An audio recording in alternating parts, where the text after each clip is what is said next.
today, and a book that has been put together by Penn Kemp, who we are very lucky to have with us today, and who will be reading.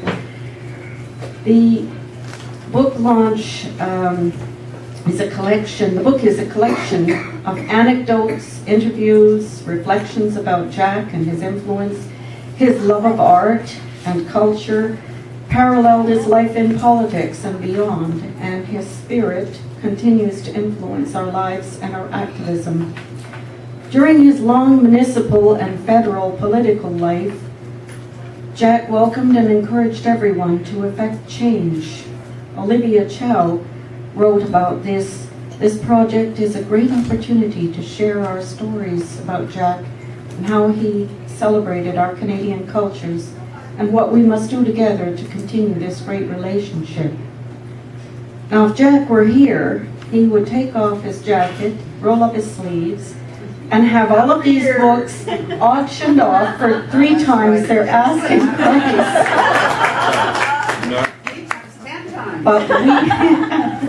But we will settle for $25 from each of you before you leave. Thank you.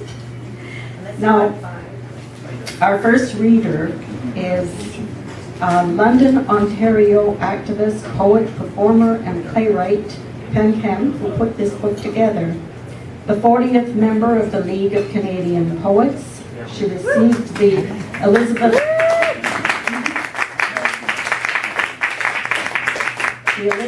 II Diamond Jubilee Medal for service to the arts and community, and was London's inaugural Poet Laureate, and she presented poetry at many civic functions, was writer-in-residence for Western University 2009 and 10, and her project there was DVD Luminous Entrance, a sound opera for climate change action, Pendas Productions.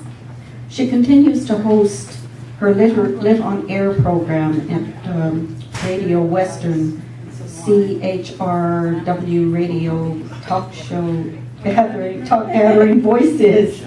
Penn has published 25 books of poetry and drama, had 6 plays and 10 CDs of sound opera produced, as well as award-winning video poems. That's daunting. Having performed in festivals worldwide, Penn now lives in London with her husband Gavin Stairs. There she writes, grows herbs, edits poetry for Pendas Productions, and feeds a vast array of birds. Her book, Jack Layton, Art in Action, is launched this month here and in Ontario May 2nd. Late last fall, she launched From Dream Visions, Lyrical Miracle Press with artist Stephen McCabe, and the revised play, The Epic of Toad and Heron. She'll also be reading from her play, Epic of Toad and Heron, today, and the reading is sponsored by the Playwrights Guild of Canada, the League of Canadian Poets, and the Canadian Council, that we thank very much for the sponsorship. So without further ado, I welcome Penn Kemp.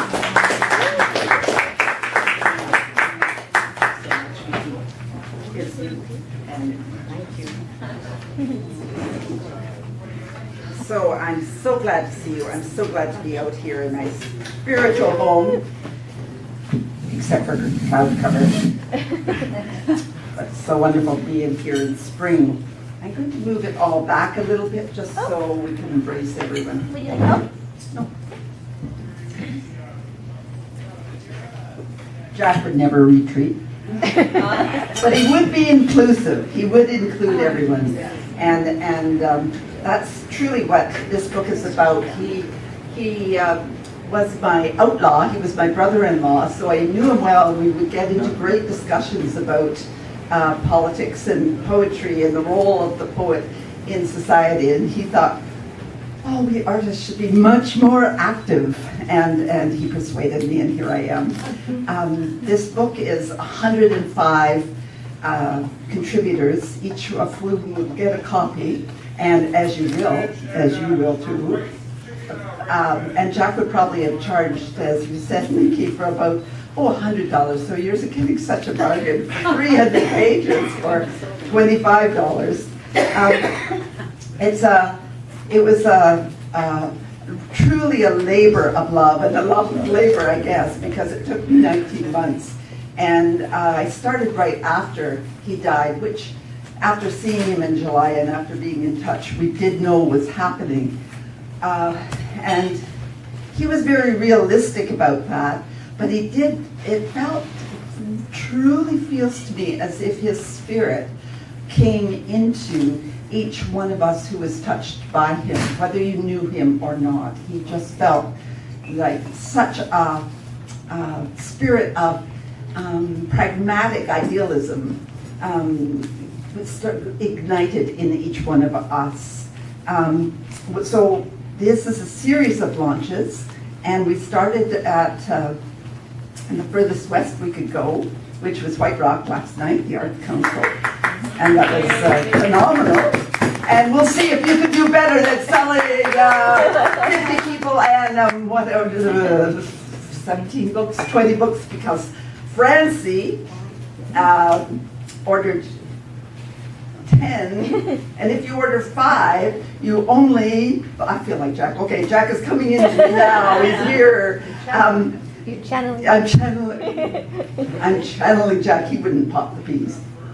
But it's what is it, Francie? $20 if you buy 5. That's right. Please come and sit down. Each. Yeah, 20, yes, each. Yeah. Have you got a seat? Good. 10 for 200. And 10 for 200. And then I'm also reading in Vancouver at Twisted Poets on April 10th, and on Thursday at the World Poetry Forum and Poet Peace and Justice at UBC, organized by Ariadne Sawyer.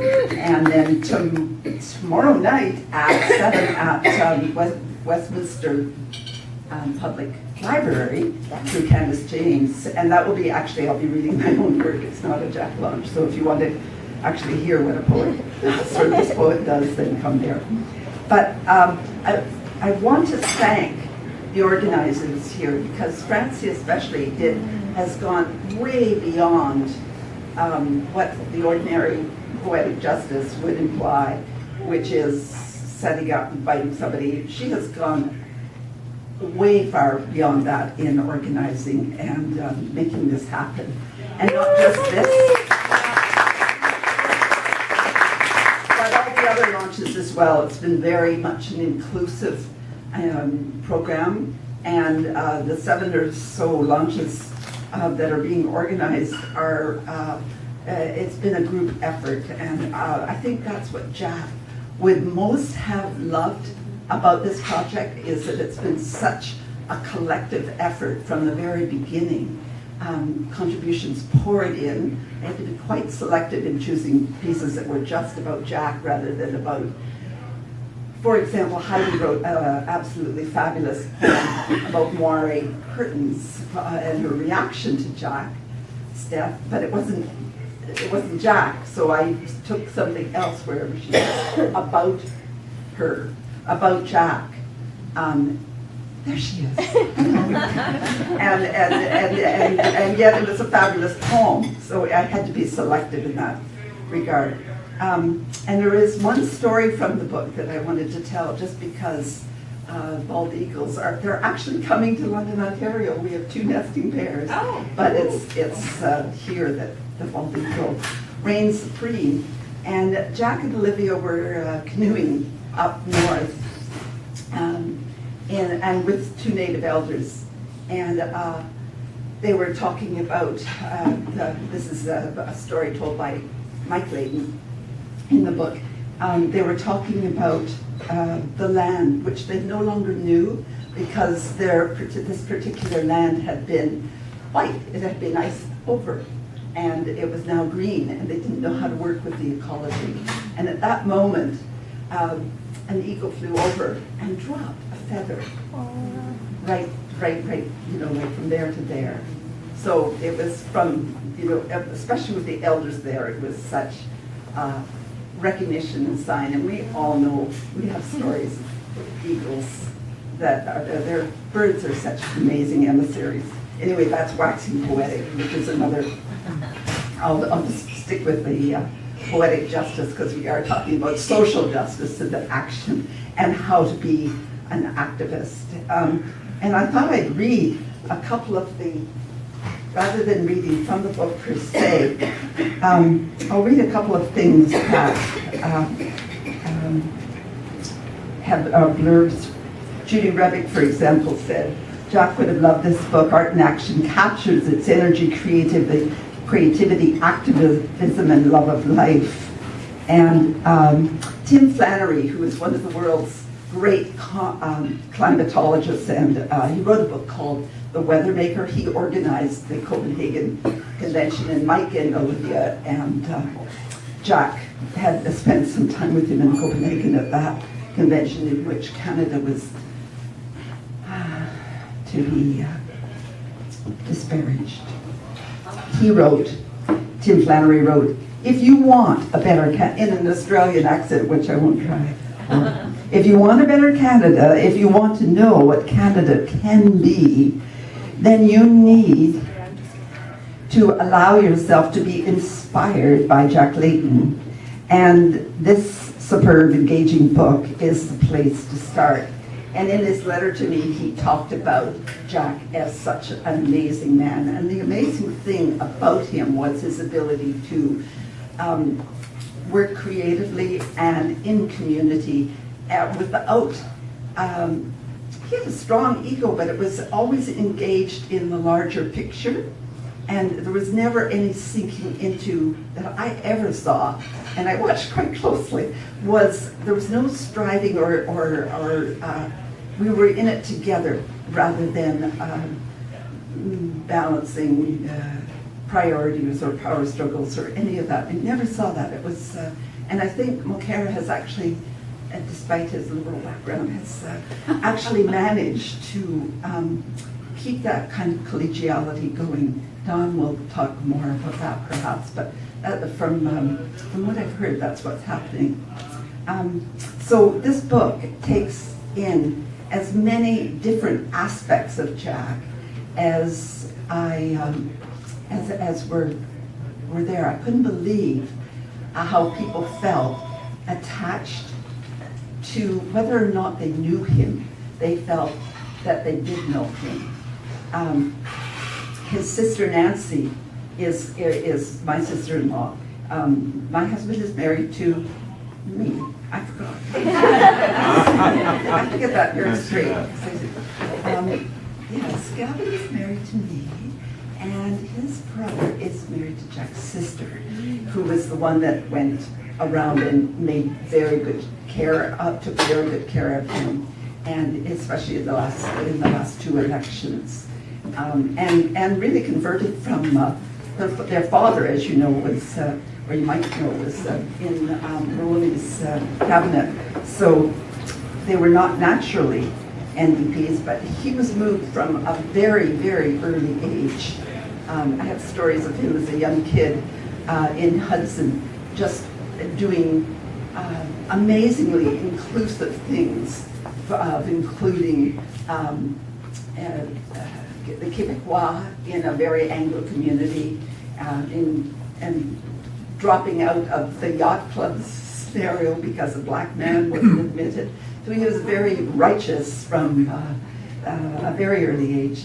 There are stories of him in the book of being president of the Young People's Cabinet or Parliament in Quebec City and so on. So, and the motto, the family motto, was never turn down an opportunity to serve. And Robert, their father, who was a cabinet minister, would say this in terms of pointing out one of the kids to do the dishes.